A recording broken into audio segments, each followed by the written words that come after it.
healthy amount of humiliation is really humbling. You know what I mean? Like, after that first scratch, you just go like, okay, so crash the car. Kristen Stewart was 22 years old, the face of the biggest young adult franchise in the world, dating her insanely hot co-star, with every studio in Hollywood throwing blank checks at her feet. She wasn't just famous, she was untouchable. Then, in one reckless afternoon, she lit it all on fire and watched it burn. That's the Kristen Stewart story, not the one her fans tell, the real one. It was July 2012. Kristen had just wrapped Snow White and the Huntsman, a big-budget fairy tale meant to launch her into full domination. But instead of celebrating, she was caught making out with the director, Robert Sanders, a married man nearly 20 years older with kids at home. The photos hit the internet like a nuclear bomb. Paparazzi shots of them in a car, hands all over each other. The kind of mess you can't spin. And just like that, America's sweetheart became public enemy #1.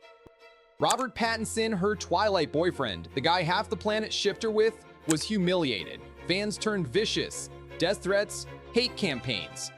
The media crowned her the ultimate homewrecker. But here's what makes it worse. This wasn't just a slip-up.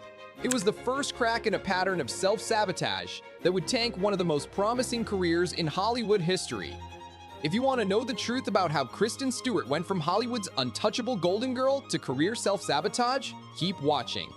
In this video, we're going deep into why she destroyed her own superstar career, the real story, the messy details, and the shocking consequences most people don't know. If you're enjoying this, hit that subscribe button and turn on notifications. There's a lot more coming on these raw, no-filter Hollywood stories.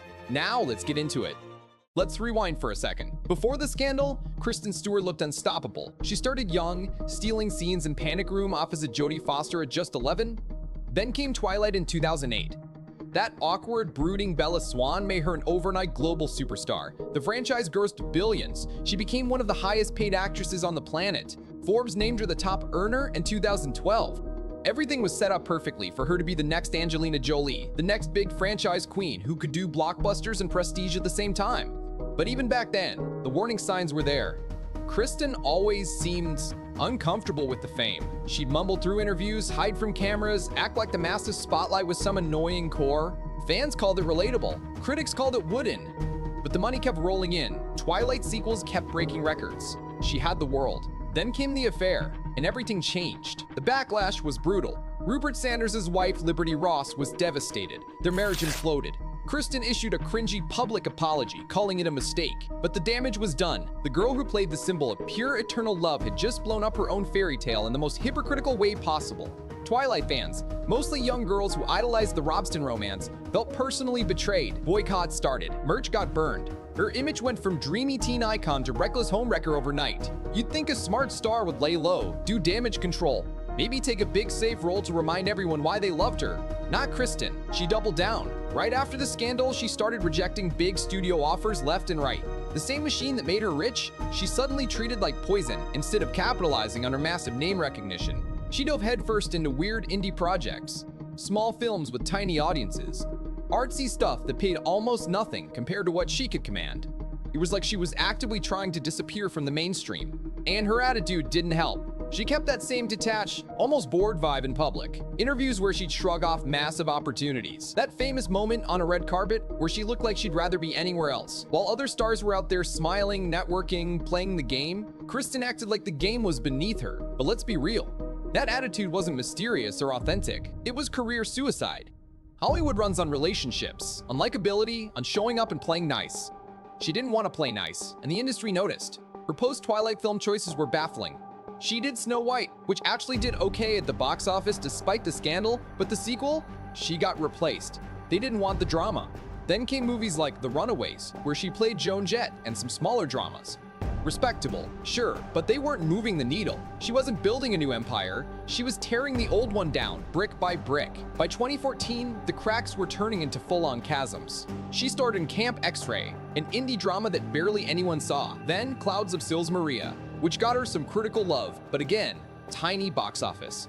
The girl who once opened movies to hundreds of millions was now lucky to crack 10 million. Studios started seeing her as risky, poisoned by scandal and allergic to commercial success.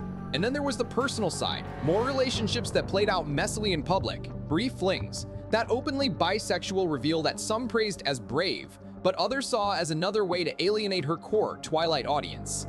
She wasn't trying to protect her brand anymore, she was burning it for some sense of freedom. But freedom comes at a cost, and Kristen's cost was massive. The roles kept getting smaller. She did Personal Shopper, another art house flick that played more like performance art than a movie. Critics liked some of it. Audiences, they stayed away in droves. It was almost like she was daring people to stop caring.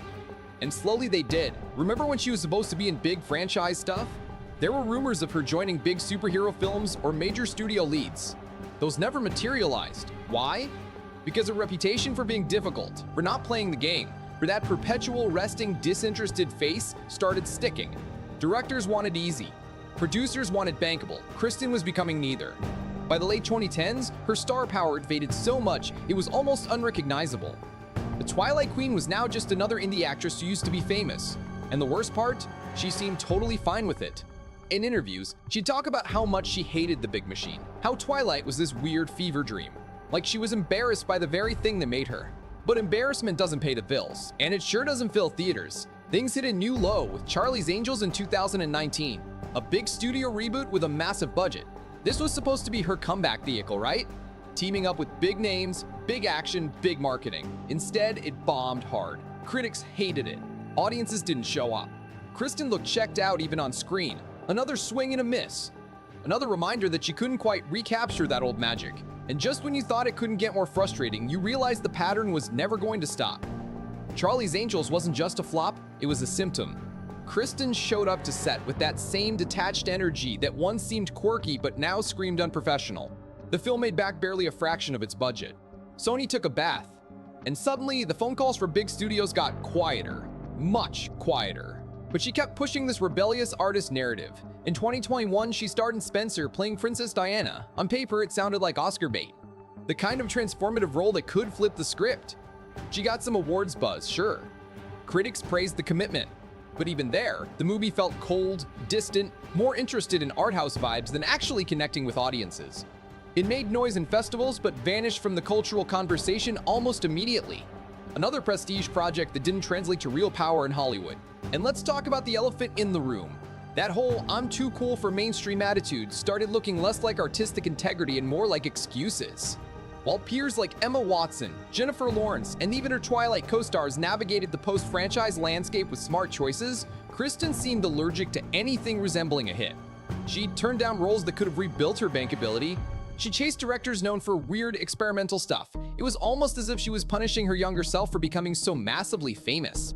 The personal life didn't help the optics either. Her relationships kept making headlines for all the wrong reasons. That very public coming out as bisexual, her romance with Joan Jett vibes, the short-lived engagements. It all fed into this image of chaos. Some praised her for living authentically. Fair enough. But in Hollywood, authenticity without strategy is just career kryptonite. The Twilight fan base, her original bread and butter, felt further and further away. Those young girls who made her a star? Many had moved on to new obsessions, and Kristen gave them zero reasons to come back. And the industry? They moved on. New faces came in. Zendaya, Anya Taylor-Joy, Sydney Sweeney. Actresses who understood the assignment, deliver performances, play the game when needed, build empires. Kristen? She stayed on the outside, looking in, acting like that was the plan all along. But you can see it in her eyes during interviews now. That slight edge of regret mixed with defiance. Like she knows she torched something special but can't quite admit it. Even her most recent stuff feels like echoes. A cameo here, a festival film there. Nothing that screams "I'm back." The spark that made Bella Swan a phenomenon, that brooding intensity that sold billions, got lost in a sea of pretentious projects and attitude. Hollywood doesn't forget easily, especially when you bite the hand that fed you so publicly. So what really happened to Kristen Stewart? She had the looks, the talent, the timing, the franchise that launched 1,000 ships. She was handed the keys to the kingdom. But instead of driving it forward, she crashed it into a wall, then walked away like it was no big deal. The scandal was the spark, but the self-sabotage was the gasoline. Every weird role, every eye roll at fame, every rejection of commercial success added up to one brutal truth. She destroyed her own superstar career. By the mid-2020s, the downfall was basically complete. She popped up in smaller projects, some streaming stuff, a few indies that critics called interesting, but nobody actually watched. Her net worth still looks impressive on paper thanks to those Twilight millions, but the momentum? Gone. The A-list invitations? Rare. The magazine covers that once worshipped her? Now they profile her as the what happened story. The girl who could have been the next Angelina Jolie, with that same mix of intensity and star quality, instead became the cautionary tale. Think about the contradictions here. Kristen spent years complaining about the pressures of fame while actively making choices that guaranteed she'd lose it. She hated the paparazzi but kept giving them drama to chase. She wanted respect as a serious actress but rejected the very platform that would give her the roles to prove it. It wasn't bad luck. It was a series of deliberate decisions that screamed self-sabotage.